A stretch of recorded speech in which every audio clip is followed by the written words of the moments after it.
नमस्कार ताई आणि दादांनो, श्री स्वामी समर्थ. यंदाची वटपौर्णिमा अत्यंत खास आहे, कारण या दिवशी अतिशय दुर्मिळ आणि शुभयोग जुळून आलेला आहे. यंदा वटपौर्णिमा सोमवारी आली आहे. सोमवार हा भगवान शिव आणि चंद्राचा वार मानला जातो. वडाच्या झाडामध्ये साक्षात शिवशक्तीचा वास असतो, त्यामुळे सोमवारी वटपूजन केल्याने त्या व्रताचे फळ अत्यंत पटीने वाढणारे आहे.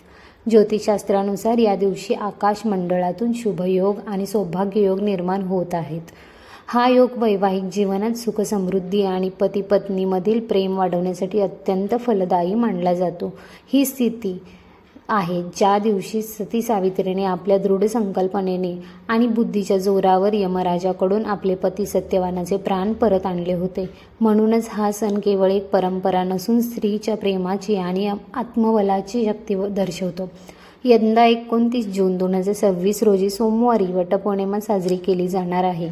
तर पौर्णिमा तिथीचा प्रारंभ 29 जून 2026 रोजी पहाटे 3:06 सुरू होणार असून पौर्णिमा तिथीची समाप्ती 30 जून 2026 रोजी पहाटे 5:27 होणार आहे. तर आजच्या व्हिडिओमध्ये वटपौर्णिमेच्या दिवशी काय करावे व काय करू नये संपूर्ण माहिती जाणून घेऊया. वटपौर्णिमेच्या दिवशी सुवासिनींनी पहाटे लवकर उठून स्नान करावं. स्नान केल्यानंतर वटपौर्णिमेच्या व्रताचा संकल्प करावा. नवे वस्त्र किंवा शुभ रंगाची साडी परिधान करावी. अगदी नवीनच असावी असा आग्रह नाही, पण निदान सुतक विटाळ अशुभ कार्यामध्ये नेसलेली नसावी. साडी नवी असेल आणि काही कारणाने किंचित फाटलेली, जळलेली किंवा छिद्र पडलेली असेल तर अशी साडी अजिबात नेसू नये. सर्वप्रथम देवाऱ्यातील गणपती कुलस्वामिनी यांची पूजा करून त्याचे स्मरण करा आणि त्यानंतर वडाची पूजा करावी. वटसावित्रीचा उपवास तुम्ही सकाळी सूर्योदयापासून तो सूर्य मावळल्यानंतर किंवा रात्री चंद्राची पूजा करून देखील तुम्ही सोडू शकता, किंवा वडाला जाऊन आल्यावर देखील उपवास सोडू शकता. तुमच्याकडे जी पद्धत असेल त्या पद्धतीने तुम्ही उपवास हा करावा. वटपौर्णिमेच्या दिवशी तुम्हाला हिरवा, लाल, पिवळा, केशरी, गुलाबी या अशा शुभ रंग नेसून तुम्हाला वडाच्या झाडाची पूजा करायची आहे. पांढऱ्या आणि डार्क निळ्या रंगाची साडी नेसून आपल्याला पूजा करायची नाही आहे. पुढे बघा, आपल्या हिंदू धर्मामध्ये प्रत्येक सणाला आणि पूजेला विशिष्ट रंगाचे महत्त्व सांगितले आहे. रंग हे केवळ दिसायला सुंदर नसतात, तर त्यांच्यामध्ये एक विशिष्ट ऊर्जा असते. पुढे हिंदू धर्मामध्ये कोणत्याही शुभ कार्यात किंवा सौभाग्याच्या सणात काळा रंग पूर्णपणे वर्ज्य म्हणजेच निदिष्ट मानला जातो. काळा रंग हा राहू, केतू आणि शनीशी संबंधित असून तो राहूची नकारात्मकता आकर्षित करतो. हा रंग दुःखाचे प्रतीक मानला जातो.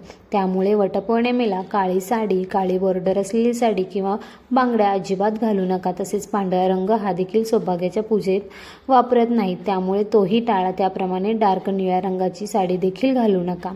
नंबर 7, हे व्रत करणाऱ्या महिलांनी हातामध्ये काचेच्या हिरव्या किंवा लाल बांगड्या घालाव्या. काचेच्या बांगड्या या शुभतेचे प्रतीक मानल्या जातात. काचेच्या बांगड्यांचा जो खणखणाट असतो तो घरातील नकारात्मक ऊर्जा दूर पळवतो आणि काचेच्या बांगड्यामधून निघणारा ध्वनी वातावरणात पवित्रता निर्माण करतो. नंबर 8, वडाचं झाड तुमच्या आजूबाजूला असेल नसेल तुम्ही बघा. जसं नागपंचमीचं चित्र आपण काढून त्याची पूजा करतो किंवा रांगोळी काढून, तर तसं तुम्ही वडाच्या झाडाची रांगोळी काढून पूजा करा. पण प्राण नसलेल्या वडाच्या फांदीची पूजा करून तुम्हाला कोणतंही पुण्यफळ मिळणार नाही. वडाच्या झाडाची जी फांदी आहे ती तोडून आणून त्याची पूजा करू नका, हे चुकीचं आहे. नंबर 9, उपवास करताना आहारामध्ये दूध, दही, फळे, साबुदाणा खिचडी, रताळे, सुकामेवा यापैकी तुम्हाला जे उपलब्ध असतील ते पदार्थ खा. भगर खाऊ नका. तसेच फळामध्ये जांभूळ हे फळ उपवासात खात नाहीत.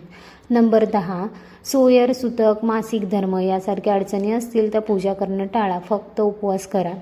नंबर 11, या दिवशी आपण उपवास करतो तर मन शांत प्रसन्न ठेवा. वादविवाद करणे, अशब्द बोलणे, खोटे बोलणे, परनिंदा करणे किंवा परान्न खाणे या गोष्टी टाळा, फक्त उपवास करा.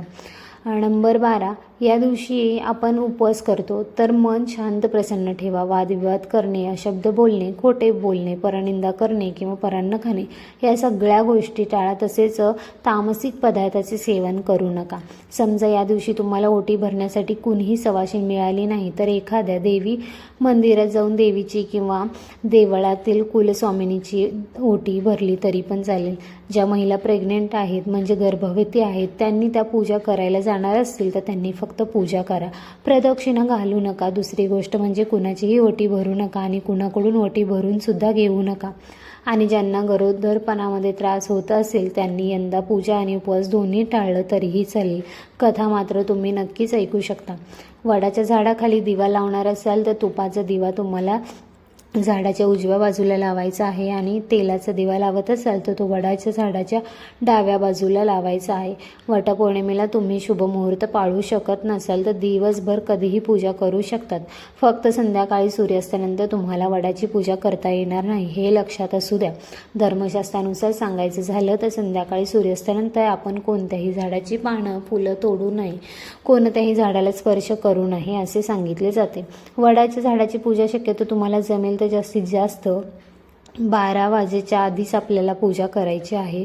वटसावित्री व्रतामध्ये वटवृक्षाला 7, 21, 51 किंवा 108 प्रदक्षिणा घातल्या जातात आणि वडाभोवती कच्चा सूत गुंडाळला जातो आणि तो धागा जर उरलेला असेल तर तो तसाच आपल्याला तिथेच ठेवायचा आहे, तो तोडून आपल्या घरी आणायचा नाही आहे. तसेच चुकूनसुद्धा परिक्रमा आहे ती उलटी होणार नाही याची तुम्हाला काळजी घ्यायची आहे. ज्या पद्धतीने घड्याळाचा काटा फिरतो त्याच पद्धतीची प्रदक्षिणा आपल्याला वडाच्या झाडाला घालायची आहे. जर वटसावित्रीची कथा वाचायला बसलात तर ती पूर्ण वाचा. कुणाची ऐकणार असाल म्हणजे कोणी वाचत असेल तुम्ही ऐकणार असाल तर ती अर्धवट सोडून जाऊ नका, म्हणजे तुम्हाला या व्रताचं पूर्ण फळ मिळेल, ते निष्फळ ठरणार नाही.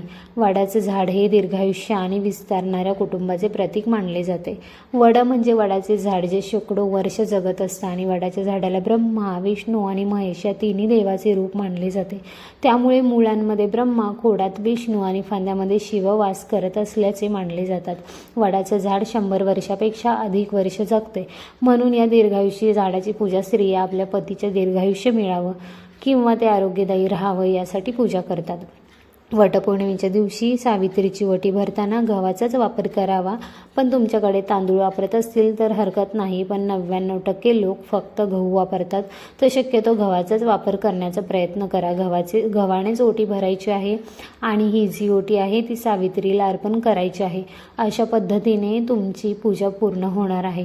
वटसावित्रीच्या दिवशी कोणत्याही प्रकारच्या वृक्षाला किंवा वटवृक्षाला इजा करू नये, त्याची हानी करू नये. म्हणजेच काय, वडाच्या झाडाची पानं तोडू नका, फांदी तोडू नका.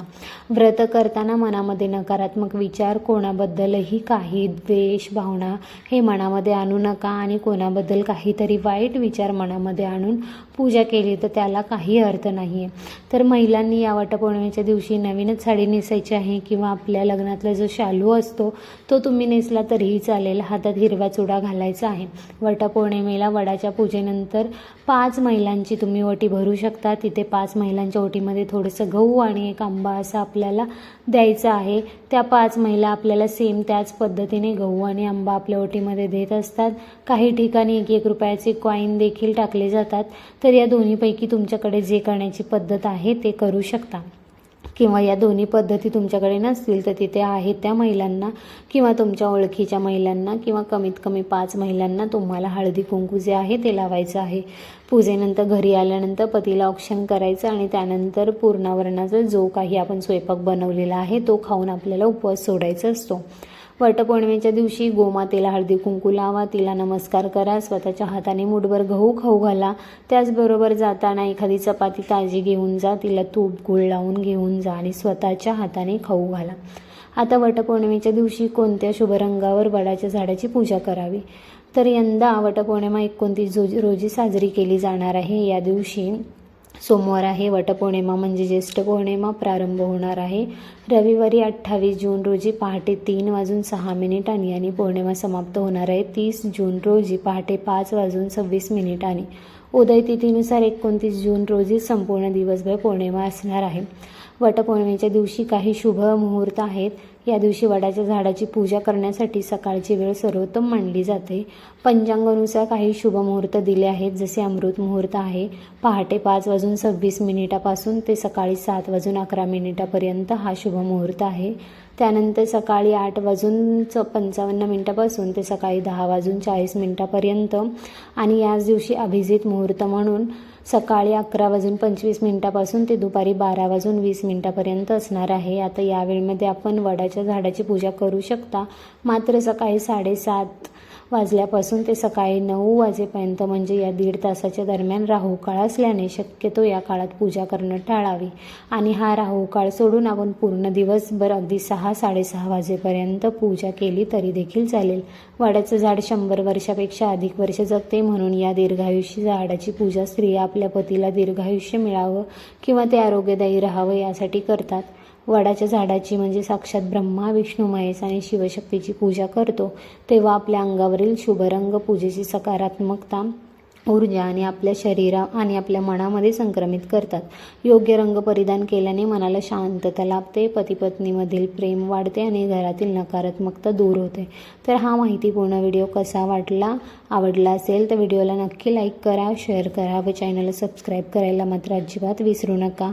व्हिडिओ शेवटपर्यंत पाहिल्याबद्दल अगदी मनापासून तुमची खूप खूप आभारी आहे. धन्यवाद. श्री स्वामी समर्थ.